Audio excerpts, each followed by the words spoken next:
pinjol ilegal kan sebenarnya nggak ada. Di Instagram kita ya atau di beberapa platform komunikasi digital kita banyak yang mengira kita itu pinjol juga. UNS Fintech Center fungsinya untuk mengedukasi gitu ya. Ya kita coba untuk pendekatan, kalau yang DM kan kita coba pendekatan secara personal dulu.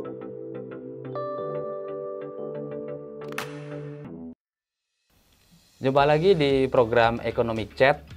Nah, siang hari ini program Economic Chat edisi spesial khusus membahas tentang outlook sektoral. Ada 3 series yang membahas tentang outlook sektoral. Hari ini spesial kita akan ngomongin soal pay later dan pinjaman online. Jadi yang pertama, sesi 1 ini bijak mengakses pay later dan pinjaman online.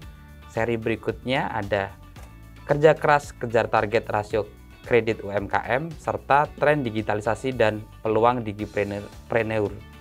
Nah, untuk edisi kali ini, pay later dan pinjaman online di program Economic Chat telah hadir tamu spesial kita, Kepala Fintech Center UNS, Pak Putra Pamungkas PhD. Selamat siang Pak Putra. Siang Pak.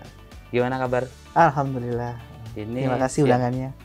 Siang hari ini kita bakal ngomongin tentang fintech, khususnya pay later dan pinjol yang banyak dipakai. Nah, kalau kita ngomongin pay later, pinjol itu dalam sekian tahun terakhir itu hype. Kalau di data OJK itu kan sempat menyebut sampai Oktober itu growth-nya itu 17% year to year-nya ya. Nah, nilainya hampir 50 triliun lebih gitu ya. Dalam sebulan itu sampai 13 akun gitu ya. Itu yang pinjol. Pay later juga kurang lebih sama. Growth-nya juga tinggi, bahkan growth-nya itu mengalahkan kartu kredit. Nah, kalau dari pandangan Pak Putra dalam konteks pinjol gitu ya, gimana sih update pinjol dan pay later saat ini di Indonesia? Ya, jadi memang fenomena pinjaman online atau bahasa industrinya peer-to-peer lending ya, dan juga pay later ini cukup trennya cukup naik gitu, hype-nya cukup tinggi karena memang kalau kita lihat ya memang ini adalah salah satu terobosan dari perkembangan teknologi sebenarnya gitu. Yaitu memang biasanya masyarakat itu kalau mau mengakses ke layanan keuangan itu harus ke bank, terus harus banyak dokumen yang disiapkan dan segala macamnya. Nah, dengan adanya perkembangan teknologi sekarang dengan diinteraksikan dengan keuangan itu menjadi lebih mudah gitu. Artinya fintech, peer-to-peer lending, pay later itu kuncinya adalah kemudahan gitu ya. Makanya hype-nya tinggi gitu, mudah diakses gitu ya. Artinya apa? Sekarang masyarakat tidak perlu ke bank, masyarakat tidak perlu menyiapkan dokumen yang ribet gitu ya, macam-macam gitu. Cuman sekarang selfie, siapkan KTP dan segala macam, verifikasi dengan AI dan segala macamnya sekali cepat. Nah, itu yang membuat masyarakat sekarang mungkin hampir pindah ke situ gitu ya, pindah ke layanan-layanan yang mudah untuk akses keuangannya, apalagi dengan generasi muda sekarang yang sudah melek digital dan segala macamnya. Jadi berkembangnya seperti itu ya, seperti data juga membuktikan ya tadi ya di di data di OJK dan data di BPA juga membuktikan bahwa memang trennya cukup signifikan naik gitu. Nah, seperti itu. Nah, yang menariknya itu kan kalau di pinjaman online ya atau peer-to-peer lending tadi ya, kalau data di OJK itu kan sekitar 50% itu Z sama milenial lah di usia 1934 lah, anak muda lah. Nah, ini menjadi menarik nih. Kadang kalau kita datang ke bank itu kan mau pinjem itu kan dicek dulu pendapatannya berapa, rasionya kira-kira aman atau enggak, masih ada bawa agunan juga kadang gitu. Nah, ini kan pinjol tuh kadang tanpa agunan, verifikasinya kan ngisi sendiri. Nah, ini gimana nih posisi semacam itu? Nah, itu memang menjadi tantangan ya, dari sisi regulasi, dari sisi industrinya juga gitu. Tadi kita ngomongin kecepatan, efisiensi, dan yang penting adalah kemudahan akses. Nah, kemudahan itu juga bisa negatif gitu ya. Mudah sekali dapat pembiayaan, mudah sekali dapat kredit. Nah, dengan kemudahan itu mungkin juga banyak hal-hal negatif yang muncul gitu ya. apa namanya, terus tadi yang pertanyaannya bahwa apa namanya, ini jadi mudah dan cepat sekali. Nah, itu adalah salah satu tantangan gitu loh. Mungkin di Indonesia memang apa, sebenarnya ya peer to peer lending atau pinjol itu adalah salah satu komplementer dari perbankan sebenarnya. Karena peer to peer atau pinjol itu maksimal 2 miliar kalau secara aturan ya. 2 miliar. Jadi kalau untuk itu kan tidak terlalu gede gitu ya kalau untuk bisnis.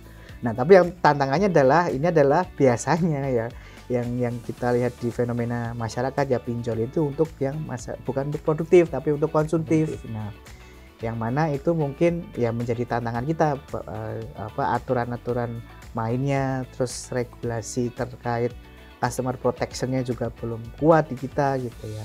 Nah, itu memang jadi tantangan gitu. Tapi memang kemudahan tadi memang kita bisa lihat itu sebagai salah satu positif dan juga negatif gitu.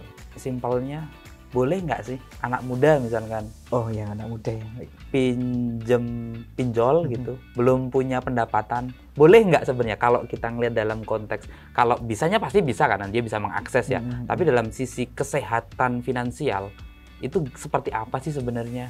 Ya, untuk anak muda ya, karena anak muda itu melek digital, dia paham terkait operasional apa namanya aplikasinya gitu ya. Sebaiknya dilihat dulu kesehatan keuangannya dulu gitu. Jadi saya tahu bahwa paylater dan pinjol itu menggiurkan ya, karena verifikasi cepat dan segala macamnya, terus kita bisa beli barang sekarang bayarnya nanti gitu ya. Nah, itu kan sangat menggiurkan gitu ya. Tapi kita juga bisa melihat gitu ya, menilai diri sendiri gitu, atau self assessment lah gitu. Apakah kita bisa di akhir bulan atau di akhir periodenya bisa membayar seperti itu. Oke, berarti kan harus ngukur diri sendiri. Harus ngukur. Jadi kayak punya pagar sendiri. Nah, tapi itu bagi yang belum. Bagi yang udah terlanjur nyemplung, aku udah punya pinjol di sekian gitu, atau punya paylater sekian gitu. Itu gimana gitu untuk manage-nya gitu? Mungkin kalau dia anak muda ya dengan paylater, mungkin dia punya platform yang tidak terlalu tinggi. Kan kita lihat track record-nya ya. Biasanya kalau di paylater kan ada track record sebelum mendaftar kan ada track record.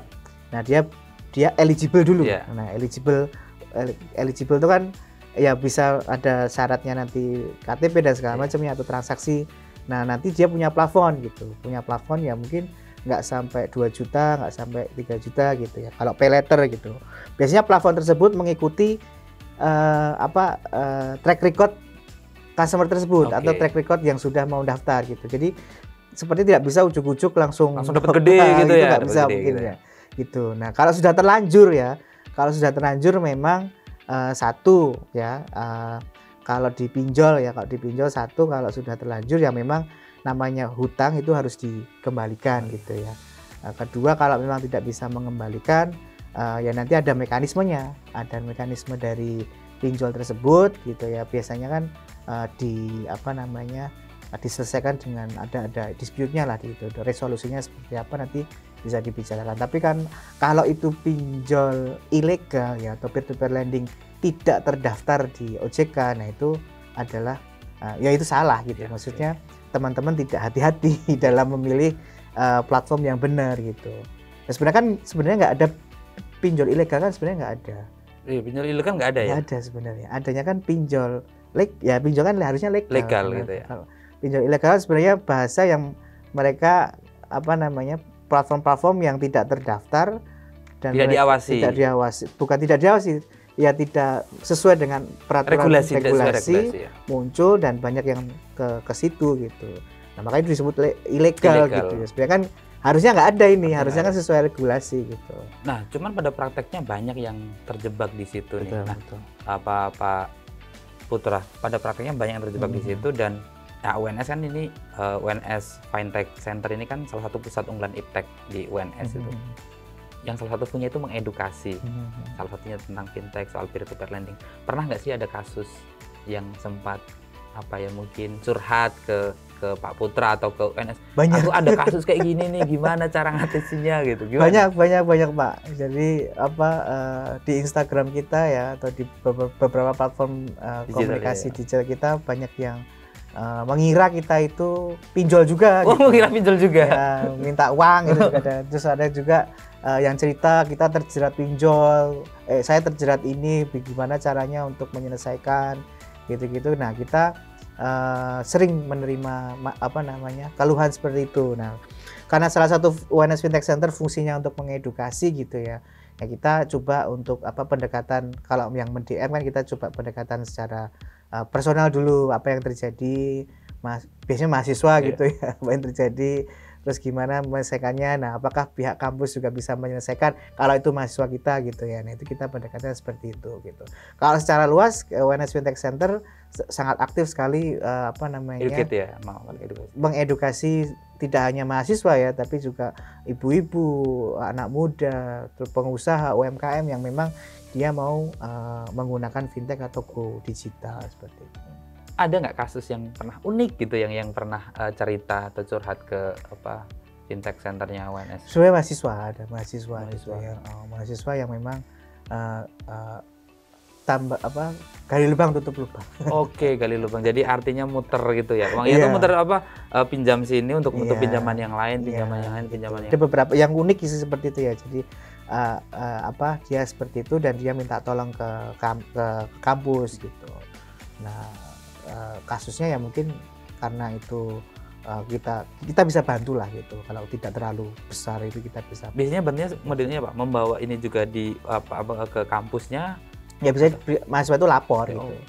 Lapor ke kampus dan ya sebisa mungkin kita bantu kalau itu tidak terlalu banyak. Ada lagi juga dia tiba-tiba juga KTP-nya hilang, tapi terus KTP-nya dipakai buat pinjol. Nah, ini kasus yang harus hati-hati ya. Itu harus hati-hati. Aware terhadap data pribadi ya. Data pribadi ya. Ya. Ini kayak sekarang harus hindari nih, misalkan foto-foto data pribadi gitu ya. Jadi ketika ada kasus-kasus macam itu, Fintech Center UNS akan memberikan edukasi sekaligus bantuan ya, yang bisa dilakukan gitu ya. Yang bisa dilakukan. Kalau tadi sempat disinggung sebenarnya nggak ada nih pinjol ilegal gitu ya. Tapi pada prakteknya itu banyak orang gitu ya yang terjerat pinjaman online yang tidak diawasi tadi atau tidak sesuai regulasi. Tidak punya izin. Tidak punya izin di OJK gitu. Nah, ketika menghadapi semacam ini, sering nih saya baca entah itu di media sosial, udah kalau kayak gitu udah nggak usah bayar aja atau seperti apa. Jadi sebenarnya seperti apa sih ketika ada yang mengalami kasus semacam itu? Sekarang ya, alhamdulillah sekarang sudah ada Undang-Undang P2SK, Undang-Undang Nomor 4 2023 sepertinya kalau saya lihat. Jadi itu sekarang bisa menjerat platform atau entitas bisnis yang menjalankan peer-to-peer lending yang tidak berizin. Gitu. Kita bisa melaporkan platform tersebut ke polisi. Gitu. Sekarang dengan undang-undang P2SK itu memungkinkan untuk aparat berwajib untuk menindak platform tersebut dan platform tersebut bisa. Sebelumnya belum. Jadi sebelumnya itu ya ditutup aja, habis itu buka lagi. Nah, dengan nama yang lain. Nah, sekarang kita bisa kejar platform itu punya siapa, itu bisa dipidanakan gitu. Jadi sebenarnya pinjol paylater tuh ada sisi positifnya nggak sih? Bagi keseluruhan ataupun bagi personal gitu ya? Iya, sebenarnya ada gitu. Karena memang di mainstream media ya banyak berita yang memang oknum sebenarnya itu oknum, banyak oknum yang bunuh diri, ada yang ini segala macam.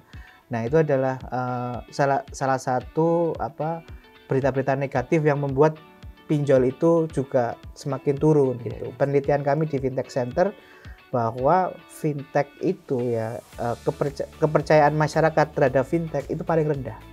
Oh, paling rendah? Paling rendah dibandingkan dengan bank, dibandingkan dengan asuransi dan sebagainya. Itu kita riset paling rendah gitu. Kalau yang literasinya tinggi dengan literasinya rendah, itu kepercayaannya fintech itu lebih tinggi di literasi yang tinggi daripada yang rendah gitu. Artinya apa? Ada gap di sini ya. Ada gap literasi keuangan yang memang membuat orang-orang itu apatis atau tidak mau atau tidak percaya terhadap fintech gitu. Nah, kita memang sedang, karena riset kita seperti itu ya, kita sedang mengedukasi. Banyak sisi positifnya ya yang dihasilkan dari peer to peer lending gitu ya. Terutama memang UMKM yang membutuhkan dana, yang mana mereka kalau ke bank ditolak terus gitu ya. Yang unbankable ya semuanya. Ya, unbankable, yang underbank, yang mana dia punya sebenarnya punya cash flow, punya penghasilan, punya profit, tapi memang tidak cukup untuk diajukan ke bank. Dia bisa mengajukan ke peer-to-peer lending yang mana ada fokus ke UMKM. Gitu. Ada juga di kampus ya. Kalau di kampus kita UNS Fintech juga kerjasama dengan beberapa peer-to-peer lending yang fokus ke edukasi. Ada dia bisa pembiayaan kuliah ya. UKT itu kan satu kali bayarnya sekali ya. Itu kan kadang juga berat. Ada juga peer-to-peer lending yang masuk di situ, sehingga UKT yang sekali bayar itu bisa dicicil 6 kali, 12 kali, seperti itu.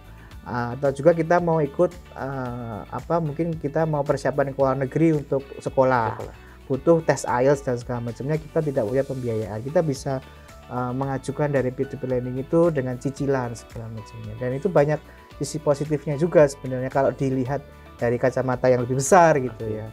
Dan sumbangan sekarang ya peer-to-peer lending juga sudah dipertimbangkan, atau sektor digital finance ini sudah dipertimbangkan untuk menyumbangkan ke ekonomi, pertumbuhan ekonomi secara keseluruhan.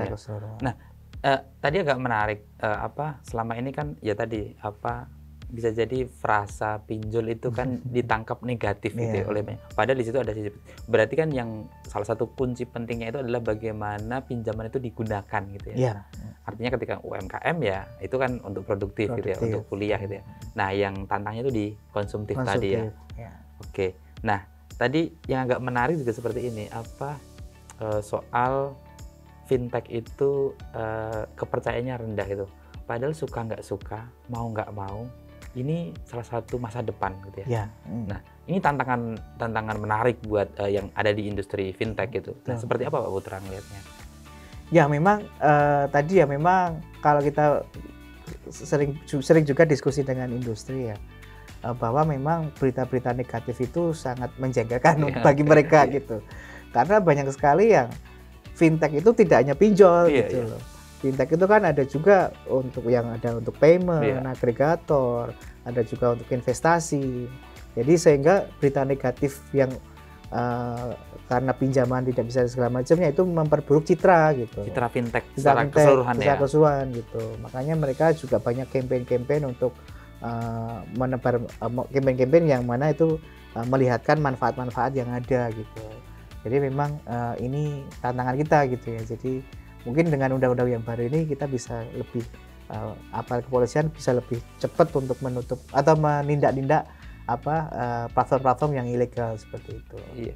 Tapi tadi juga agak menarik tadi sebelum kita take gambar ini tuh sempat ngobrol sama Putra bagaimana prodi bisnis digital itu menjadi prodi yang tingkat persaingannya paling tinggi di UNS. Nah, saya mencoba mengerelasikan dengan tadi citra fintech gitu ya. Ini kan agak menarik nih, citranya mungkin saat ini kurang oke gitu ya secara keseluruhan gitu. Tapi peminatnya itu tinggi. Artinya kan di sini ada peluang masa depannya gitu. Nah, bagaimana UNS dalam konteks ini Fintech Center UNS itu mempromot bagaimana bisnis atau ekonomi digital masa depan dan fintech yang menjadi bagian dari itu. Ya, jadi kalau kita bicara prodi bisnis digital ini ya, kita kan harapannya kita menyiapkan mahasiswa untuk lebih siap ke future skill-nya nanti gitu, bahwa transformasi digital ini tidak terelakkan lah gitu. Nah, mengapa ini prodi bisnis digital ini juga pertanyaan menarik yang sering ditanyakan, kenapa prodi bisnis digital langsung melejit gitu ya. Mungkin anak-anak sekarang memang mereka sudah dekat dengan teknologi ya. Kita sebutnya adalah digital native gitu. Jadi dia begitu lahir sudah ada teknologi seperti ini. Nah, mereka juga pengguna gitu. Mereka membayar pakai kris, membayar pakai belanja pakai e-commerce gitu ya. Transfer pakai HP, terus membuka akun dari pakai HP dan segala macamnya. Banknya juga udah bank digital ya. Bank digital. Makanya mungkin mereka dengan adanya prodi bisnis digital, mereka lebih akan lebih dekat dengan mereka gitu. Makanya posisi sekarang pendaftarnya banyak sekali gitu. Terus kita promosinya juga promosi nanti profil lulusannya seperti ini, membuat startup dan segala macamnya, dan ini menjadi juga prodi bisnis digital ini melejit gitu. Makanya nanti di prodi bisnis digital ini kita akan kita akan menyampaikan mengajari juga mahasiswa untuk mengetahui bagaimana proses bisnis secara digital segala macamnya, dan juga institusi kan sekarang bertransformasi semua ke digital ya. Kita punya konsentrasi yang namanya tata kelola digital. Yaitu mana nanti mahasiswa kita bekali bagaimana memanage suatu institusi untuk bertransformasi secara digital. Padahal ini prodi baru ya? Baru 2 angkatan. Baru 2 angkatan langsung melejit ke nomor 1. Nomor 1 UNS, nomor 5 nasional. Nomor 5 nasional. Seberapa menjanjikan sih lulusan bisnis digital itu? Nah, sebenarnya kita tidak bisa memprediksi future ya. Kita bisa memprediksi masa depan gitu. Tapi kalau kita lihat sekarang ya, dan apa yang dibutuhkan mungkin ke depan, prodi ini akan sangat lulusan ini akan sangat menjanjikan gitu, karena sekarang semua institusi bertransformasi digital. Nah, sekarang butuh fresh graduate yang sudah memahami bagaimana transformasi tools-toolsnya apa gitu ya. Terus dia sudah memahami, dia juga paham terkait finance, terhadap bisnis dan marketing digital, dan tinggal milih nanti dia mau senang di mana gitu. Sehingga ketika dia punya peran di institusi tertentu, dia sudah punya tools untuk merubah suatu institusi itu cepat bertransformasi gitu. Oke. Jadi cukup menjanjikan bagaimana. Dan fintech menjadi salah satu bagian dari fintech center ya, sebagai research center dan pusat unggulan, menjadi salah satu bagian dari prodi bisnis digital itu.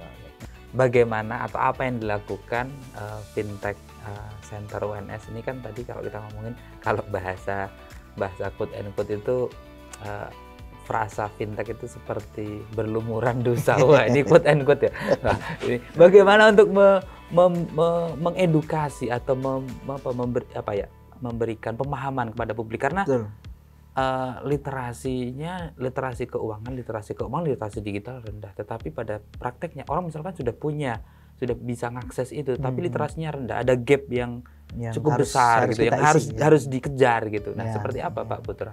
Ya, ini PR kita bersama ya, yang seperti katakan tadi ya Pak, bahwa inklusi kita tinggi ya, semua akses keuangan sudah mudah, tapi literasi kita rendah gitu. Artinya ada gap di situ gitu, yang harus kita isi dengan sosialisasi, edukasi. Nah itu di UNS Fintech Center memang program-program kami salah satunya adalah memang edukasi gitu, edukasi yang satu dari edukasi kita punya prodi ya, yaitu kita menyiapkan talent digital di prodi gitu ya. Lalu di edukasi dari sisi masyarakat, kita sering turun ke masyarakat membuat suatu program edukasi investasi bodong, menghindari praktek-praktek ilegal di orang seperti judi online, seperti investasi yang nggak benar sekali gitu ya. Terus di UMKM kita bantu banyak untuk onboard digital, mereka menggunakan platform digital untuk jualan, mereka membuat suatu produk itu marketable gitu ya.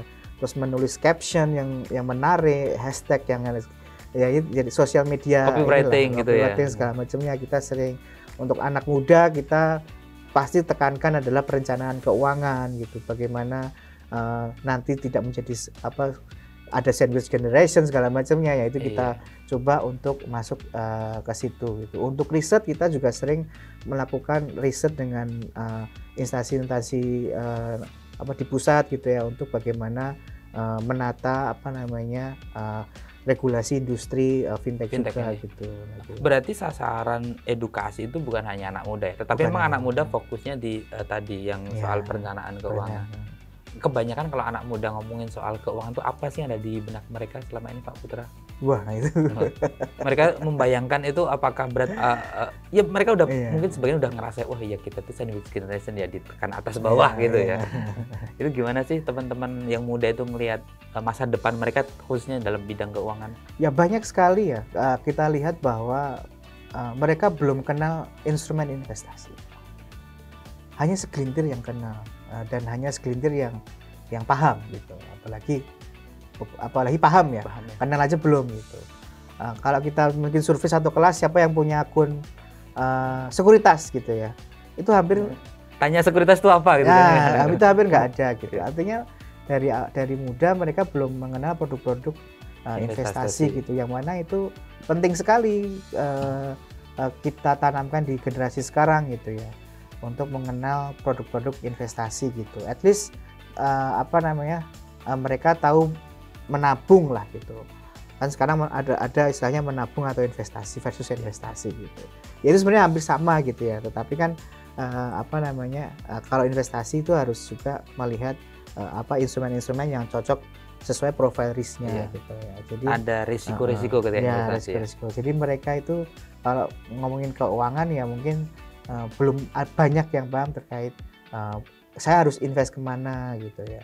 Takut juga gitu ya terkait berita-berita yang uangnya hilang dan segala macamnya. Nah itu anak muda masih seperti itu. Tapi banyak juga yang sudah ada beberapa di kampus kita ya di UNS itu juga sudah ada beberapa klub yang terkait investasi ya gitu ya. Kelas-kelas saham. Kelas-kelas dan saham sebagainya kita gitu sudah ya. sering lakukan. Kita juga bekerja sama dengan BEI ya, BEI dan untuk membuat galeri investasi. Nah, kita juga punya gitu.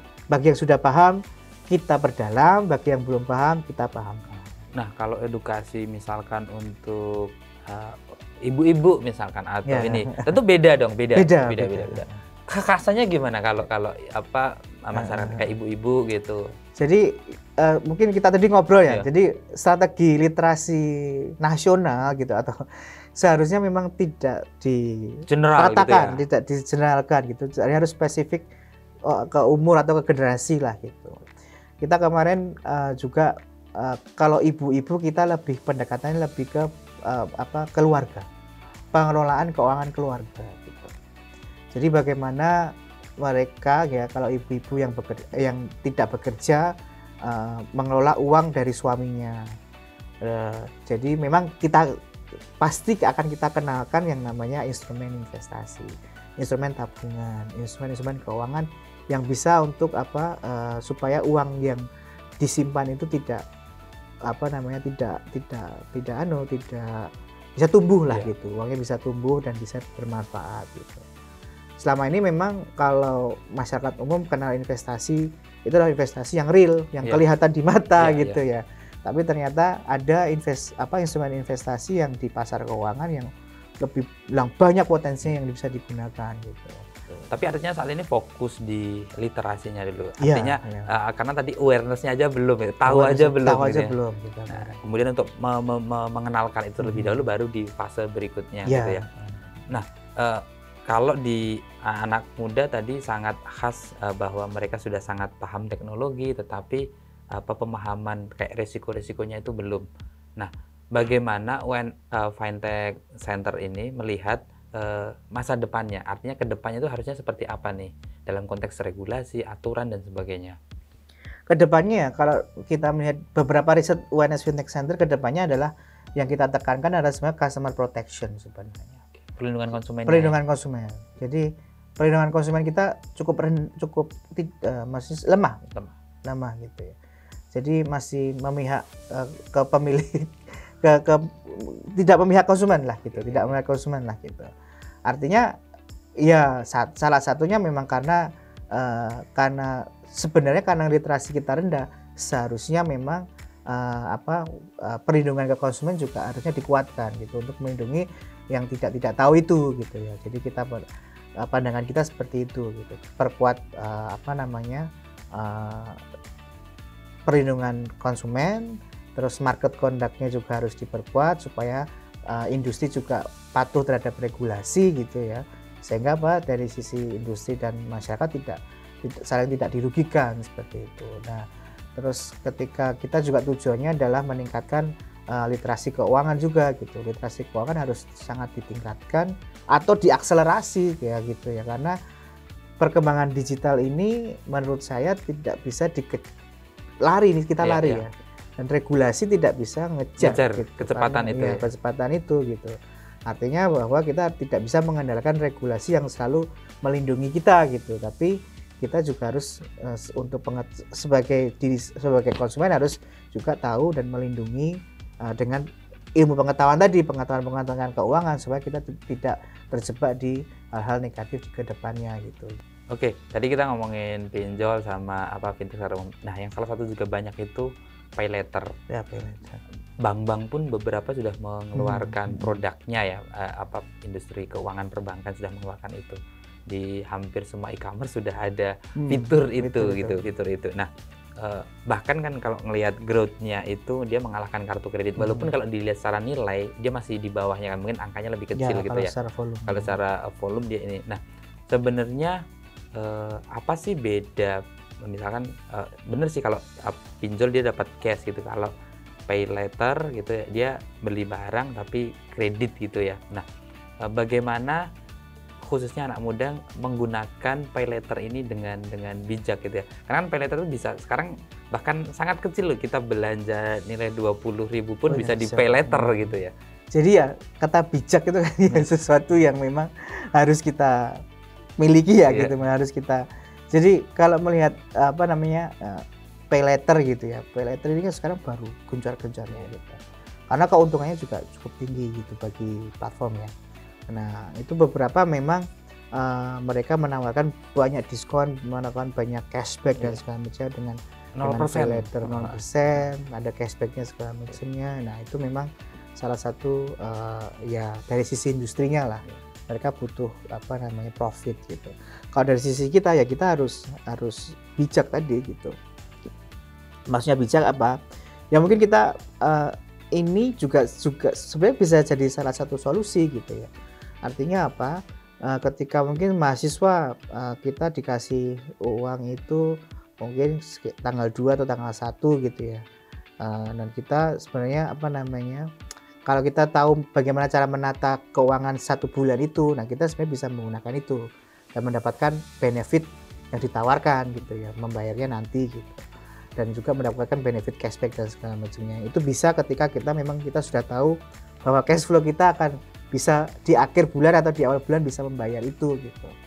Atau ya itu kalau memang tidak bisa gitu ya, atau tidak ada pendapatan yang tetap gitu ya, menurut saya harus memang jangan gunakan pay later dulu gitu. Oke, ketika belum punya pendapatan tetap, jangan pakai pay later dulu. Kalau mahasiswa kan dia punya pendapatan tetap, uang saku lah. Uang saku ya, iya, pendapatan dari orang tua dari ya. orang tua lah ya. gitu. Dia tahu cash flow-nya lah gitu. Jadi dia harus ngukur perputaran uangnya, kiriman orang tua ya, gitu. Kan dulu kan saya dikirim tanggal 2 lah gitu, tanggal 2. Saya harus mengalokasikan sampai tanggal 31 gitu. Jangan sampai nanti makan fried chicken, habis itu makan Indomie di akhir kan seperti itu ya. Jadi ya biasalah kita kalau dengan pay later seperti itu. Selama ini kan pay later selalu identik dengan konsumtif ya, artinya kan dia buat belanja gitu ya. Nah, ada impact-nya nggak sih dalam konteks ekonomi secara keseluruhan gitu ya? Secara umum kredit itu menumbuhkan ekonomi secara teoretikal ya. Teoretikalnya seperti itu ya? Adalah kredit itu ekonomi berputar, tumbuh gitu secara. Kalau pay later ini kan sebenarnya platformnya kecil dan mayoritas memang untuk konsumsi short time atau konsumsi jangka pendek ya. Konsumsi jangka pendek gitu. Memang belum ada penelitian yang mengatakan bahwa pay later ini menumbuhkan perekonomian, belum ada gitu ya. Artinya memang ini adalah suatu alternatif keuangan yang mana ini ditujukan untuk konsumen yang memang membutuhkan untuk membayar sesuatu yang di akhir lah gitu. Jadi seperti itu. Jadi memang belum ada data yang jelas bahwa pay later ini meningkatkan konsumsi, belum ada realitas, apalagi ultimate-nya nanti meningkatkan pertumbuhan ekonomi belum ada. Ya, karena kan tapi secara teori kredit itu ya itu bisa menumbuhkan. Karena kan sering kita mendengar tuh istilahnya konsumsi masyarakat meningkat itu kan memberikan impact kepada pertumbuhan ekonomi gitu ya. Tapi kan ini hanya bagian kecil aja dari bagian kecil gitu ya. Nah, jadi kalau ngelihat kayak gitu sebenarnya pay later, kemudian pinjol itu ada sisi positif dalam konteks ada tapinya gitu ya. Nah, artinya kan yang harus diciptakan adalah keseimbangan ya. Artinya keseimbangan dalam konteks industri ini kan nggak mungkin dihindari ya, karena ke depan itu akan seperti itu. Nah, masyarakatnya ini yang harus didorong ya, disiapkan gitu ya. Nah, gimana ngejar kecepatan perubahan itu dengan kecepatan memahamkan masyarakat khususnya soal literasi itu. Ini kan gapnya menjadi jangan sampai tambah lebar tuh. Ya ini ya tantangan ya. Jadi kita mungkin belum menemukan formulasi yang tepat gitu ya untuk mengakselerasi literasi keuangan gitu. Karena kita ini penduduknya masih diverse ya. Penduduk Indonesia kan masih banyak variasinya dari segi umur, dari segi daerah dan segala macamnya, kota, desa dan segala macamnya. Itu adalah salah satu obstacle atau tantangan-tantangan yang membuat akselerasi literasi keuangan juga tidak terlalu cepat gitu akselerasinya gitu ya. Jadi yang salah satunya adalah memang harus kampanye terkait kehati-hatian gitu. Terus kita kalau melakukan investasi juga harus yang jelas dan segala macamnya. Nah, itu juga apalagi juga sekarang ya teman-teman influencer juga harusnya juga banyak menebar konten-konten edukasi. Konten-konten edukasi juga.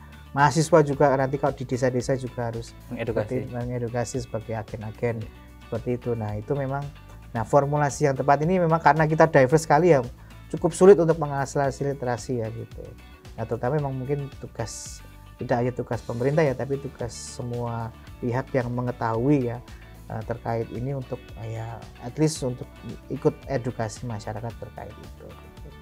Itu tadi kita ngelihat fintech bagi masyarakat anak muda dari sisi mereka sebagai objek gitu ya. Nah, UNS Fintech Center sendiri ngelihat nggak sih ada potensi besar gitu anak muda bisa menjadi subjek atau mereka menjadi bagian dari fintech di masa depan itu. Artinya sebenarnya mereka bisa terlibat nih untuk menjadi bagian di industri fintech masa depan gitu.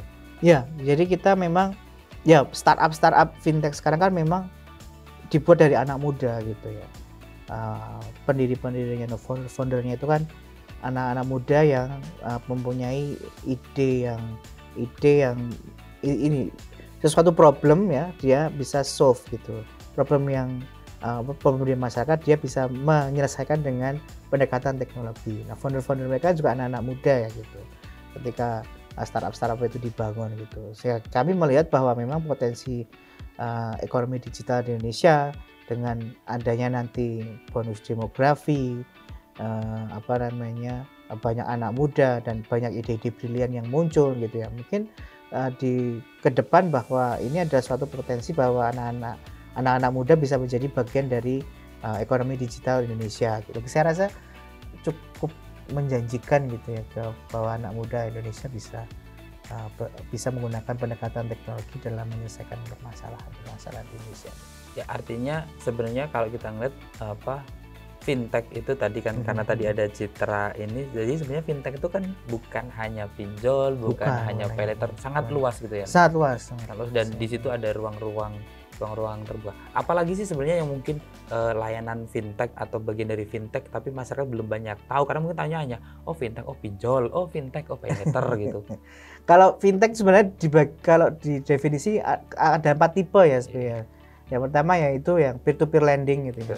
Peer-to-peer lending itu kan juga salah satunya ada yang peer-to-peer komersial ya. Komersial itu yang loan atau yang peer-to-peer lending itu. Ada peer-to-peer lending yang namanya equity crowdfunding. Crowdfunding atau security crowdfunding. Yang mana UMKM itu bisa menerbitkan surat utang, surat utang ya. Atau dia bisa menjual sebagian kepemilikannya, kayak nyari saham gitu ya. Nyari saham bisa, itu ada. Itu juga peer to peer, tapi bukan peer to peer lending, tapi apa namanya? Untuk usaha, kalau itu kan pure buat usaha ya, untuk pengembangan usaha gitu. Equity crowdfunding. Juga ada peer to crowdfunding yang untuk charity seperti kita bisa dan segala macamnya. Nah, itu. Terus yang kedua ada juga payment. Kalau payment kan ini yang ngawasi Bank Indonesia ya. Payment, kita punya banyak produk payment. Kris dan sebagainya, transfer ya. Banyak sekali produknya. Terus ada yang namanya investasi, manajemen investasi, MI. Jadi banyak platform-platform penjual produk-produk investasi gitu ya yang banyak. Terus ada juga agregator gitu. Agregator biasanya dia mengumpulkan banyak informasi. Misalkan kartu kredit yang paling murah mana, peer to peer lending yang paling menguntungkan mana. Nah, kita itu bisa juga salah satu bentuk-bentuk fintech gitu. Nah, itu banyak sekali sebenarnya macam-macam fintech yang kita artinya punya. Kayak investasi itu menjadi bagian dari fintech juga ya, yang pola sekarang ya. Nah, tapi sebenarnya kita semua bilang kayak misalkan fintech itu menjadi bagian dari ekonomi digital masa depan gitu ya. Tapi bisa nggak sih fintech itu nanti pada akhirnya menggerus gitu ya, atau menggeser industri jasa keuangan tradisional gitu? Saya katakan iya gitu. Karena apa gitu? Ini industri keuangan yang tradisional atau kita sebut incumbent ya. Incumbent ini karena momentumnya kayak mau pemilu aja pakai incumbent yang dia yang bertanding kan. Untuk pemilu besok nggak ada yang incumbent ya. Itu cukup ketar-ketir ya. Cukup ketar-ketir dengan adanya ini gitu. Nah, makanya mereka itu sekarang mulai bertransformasi gitu menjadi digital, lebih digital gitu. Seperti bank-bank besar, bank BUMN sekarang semua punya platform digital. Gitu. Contoh konkretnya di perbankan ya? Di perbankan. Itu punya platform digital yang mana itu juga hampir menyamai peer-to-peer lending. Sekarang ada bank digital, segala macamnya sudah digital dan segala macamnya. Itu adalah bentuk bentuk untuk berkompetisi lah gitu. Tapi kalau kita lihat dari sisi kompetisinya seperti itu ya. Jadi bank-bank itu sekarang sudah bertransformasi untuk supaya tidak kalah dengan peer-to-peer lending yang semakin cepat dan payment yang lain ya. Kan sekarang blur ya. Kalau saya rasa blur. Jadi perusahaan teknologi itu masuk ke ranah finance. Ya. Yang finance juga. Nah, terus ya, jadi kan yang finance kan jadi bingung ini karena yang diatur kan perusahaan finance, bukan perusahaan teknologi. Ini blur gitu ya. Mungkin ya kedepannya adalah perusahaan teknologi yang besar-besar itu mungkin nanti akan punya banking license ya, bukan bank ya, tapi banking license gitu. Kan sudah diprediksi bahwa bank is not important anymore gitu, but banking is necessary. Artinya kegiatan perbankannya masih kita butuhkan, tapi bank itu sudah kita nggak butuh. Kita kan nggak ke bank kan sekarang. Tapi kayak perusahaan teknologi itu kayak dia menciptakan ekosistem sendiri gitu ya. Jadi e-commerce-nya ada gitu ya. E-commerce-nya ada, payment-nya ada, pay letter-nya ada dan sebagainya. Entah yang orange, entah yang hijau lah. Kita gampangnya kayak gitu kan. Dia punya ekosistem sendiri-sendiri lah. Kalau kita ngelihat dua kelompok besar e-commerce gitu ya. Nah, perbankan ini menjadi tantangan besar di sektor industri perbankan gitu ya. Karena lawan dia adalah big tech, perusahaan tech yang gede gitu. Nah, itu juga di luar negeri juga seperti itu. Sejauh ini Mas Putra ngelihatnya bagaimana industri jasa keuangan kita ngelihat perubahan kayak gitu? Kalau di Indonesia relatif kita lebih berkolaborasi kalau kita lihat di beberapa penelitian kita ya. Jadi perusahaan teknologi itu masih membutuhkan traditional bank gitu. Jadi makanya kita masih bisa lihat di beberapa e-commerce multi paymentnya masih banyak. Peer to peer lending ya, mungkin peer to peer pinjol dan segala macam juga masih menerima lewat VA bank, virtual account bank dan segala macamnya. Artinya kolaborasi masih ada di sini gitu. Walaupun mereka mencoba untuk membuat loop ya, atau membuat circle-nya di situ aja ya, ekosistem tertutup ya. Tapi kalau di Indonesia masih kita lihat bahwa itu ekosistem itu masih ikut bersinggungan gitu. Jadi belum ada yang benar-benar real competition, tapi lebih ke konsolidasi dan kolaborasi. Walaupun di fase pertama akan diarahkan ke ekosistem mereka dulu, Ya, betul. nanti harus ganti dulu gitu. Ya. Itu kan modelnya kebanyakan Ya. semacam itu. Nah, kalau ngelihat pola semacam ini, gitu, Mas Putra memprediksi gitu ya, tren pinjol gitu ya, sebagai bagian dari fintech tadi, kemudian tren pay later ke depan bakal seperti apa sih? Mereka akan tetap tumbuh gitu ya, tetap tumbuh gitu. Bahkan industri menginginkan sekarang OJK membuka lebih dari 2 miliar. Membuka lebih dari 2 miliar. Tapi kan kalau nggak salah dari survei-survei itu kan sebenarnya nilainya itu nggak gede-gede banget ya, secara umum gitu ya. Secara rata-rata memang kalau untuk konsumtif tidak terlalu besar. Tapi kalau untuk yang produktif dia besar gitu. Dan 2 miliar dirasa terlalu tidak cukup. Tidak cukup untuk membuka bisnis gitu. Jadi dia banyak peer-to-peer lending yang menginginkan melalui asosiasi mungkin ya. Kalau kita riset menginginkan lebih platformnya dinaikkan gitu. Supaya dia bisa bermain lebih di ranah yang lebih besar gitu, tidak hanya 2 miliar gitu. Jadi artinya dari industri peer-to-peer-nya itu meminta ke OJK agar plafon maksimalnya 2 miliar itu dinaikkan gitu ya. Batasnya dinaikkan gitu ya. Dinaikkan. Kalau Mas Putra sendiri lihatnya gimana sebenarnya? Sebaiknya memang ini harus ada aturan gitu, harus ada aturan memang batas 2 miliar itu memang kajian ilmiahnya memang belum kuat gitu. Kenapa harus dibatasi 2 miliar gitu? Dari mana angka itu muncul gitu ya? Gitu kan juga masih perdebatan gitu ya. Memang tapi gitu ya. Peer-to-peer lending itu saya lihat ini masih liar gitu ya, karena belum ada undang-undang sekarang sudah ada undang-undang yang kuat ya. Tapi ini adalah sesuatu teknologi yang sesuatu gesekan teknologi dan keuangan yang akan terus berkembang gitu kan, regulasi tidak akan bisa ngikutin. Makanya kita perlu dibatasi seperti itu gitu, supaya industri perbankan kita tidak goyah gitu ya dengan adanya ini. Walaupun pembatasan itu akan memperlambat gitu ya. Pembatasan 2 miliar itu akan memperlambat perkembangan growth-nya tetap akan memperlambat.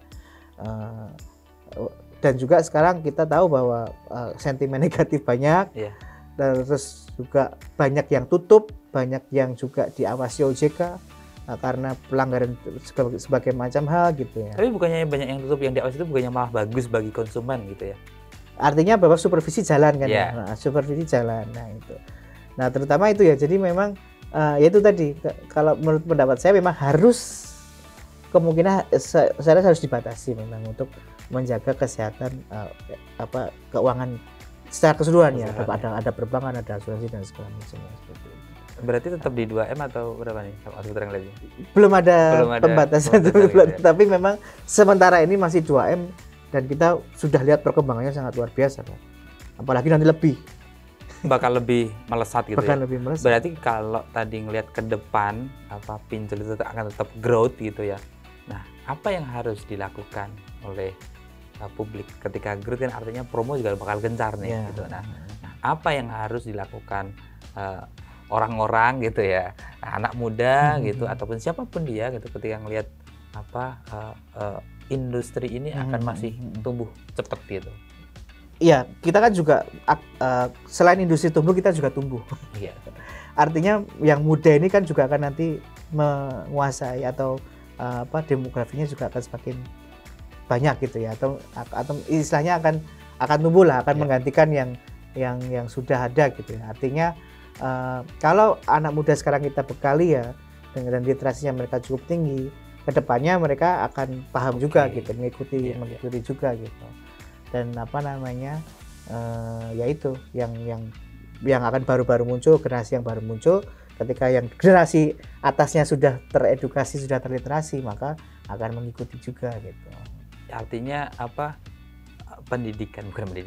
edukasi sejak dini gitu. Itu impactnya memang bukan dalam jangka pendek ya. Nanti saat dia sudah punya penghasilan sendiri, saat sudah betul, ini gitu. Nah, kalau pay later gimana juga akan bakal growth ke depannya?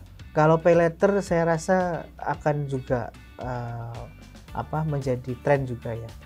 Sekarang juga sudah tren sih maksudnya. akan tetap juga growth gitu ya. Dan mungkin akan ada beberapa produk-produk keuangan lainnya yang akan muncul juga gitu selain pay later gitu ya.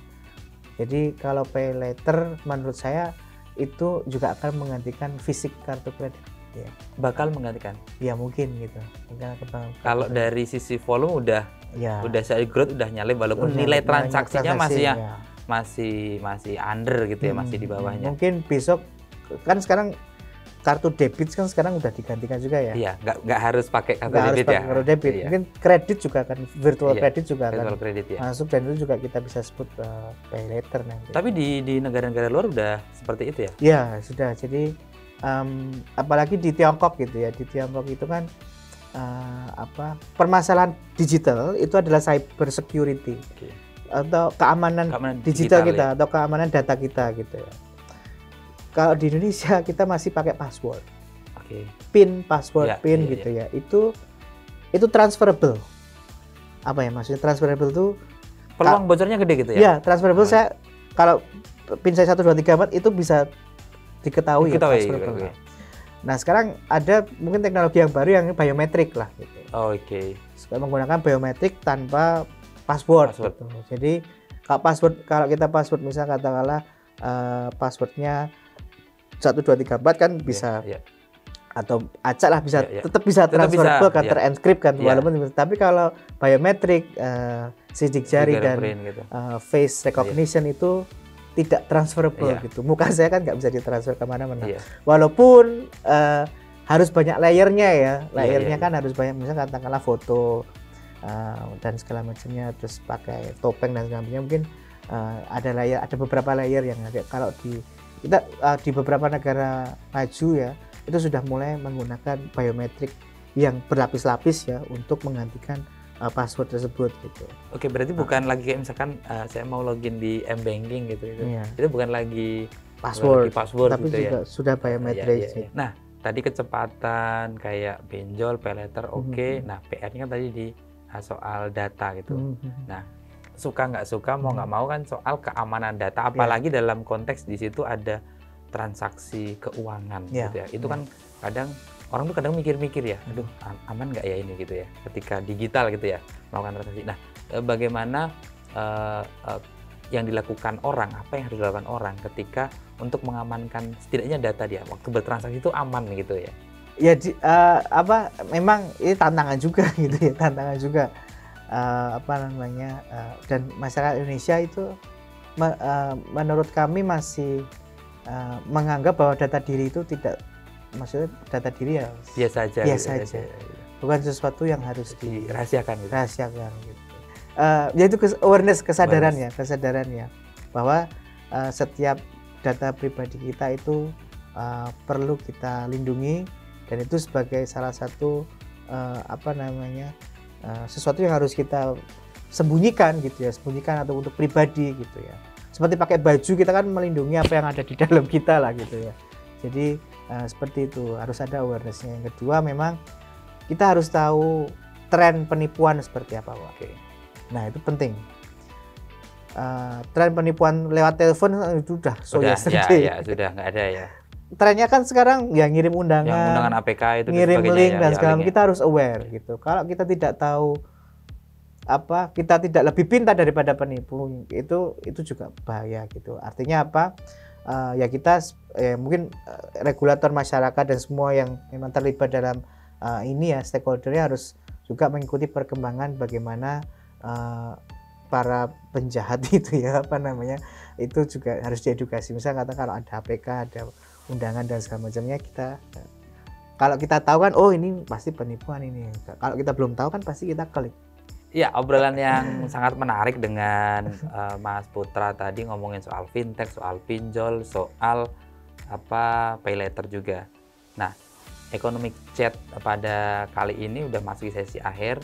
Jadi gambarannya itu suka nggak suka, ya, mau nggak mau gitu ya.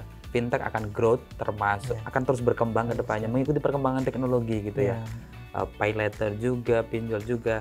Pada saat yang bersamaan, masyarakat juga harus mempersiapkan diri ya.